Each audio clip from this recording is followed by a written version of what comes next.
Sa mantika, aray ko. Lagay na natin si alamang. 10 pesos lang yun. Konti lang naman kasi yung aking sasantulaan.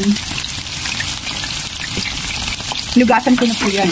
Kasi ayoko nang maalat na bagoong sa suki ko. Ang sarap. Palagay ko na rin ang santol na pinigaan ko. Inabad ko yan sa asin. Santol na native yan. Walang bangkok pa. Lagyan natin ang paminta. Ang palasa. Kunti lang. Ay, pangalawang gata, linagyan ko po. Hindi pala naka-on yung camera. Lagyan ko yan ng pangalawang gata. At patutuyuin. Lagay na natin ang unang gata. Dalawang nyog yan. Fresh nyog. Lalagay ko na rin tong century tuna. Spicy. Spicy yan. Yummy yummy.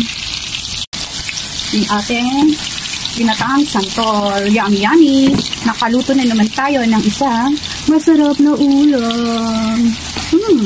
Nagmamantika na siya. Sarap. Maanghang yan.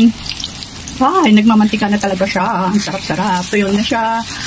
Ito po ang sinantulang sa gata. Anong santol sa gata? Sinantulan. Ano ba yan? Thank you for watching.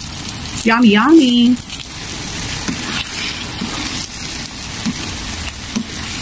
Nagmamantika.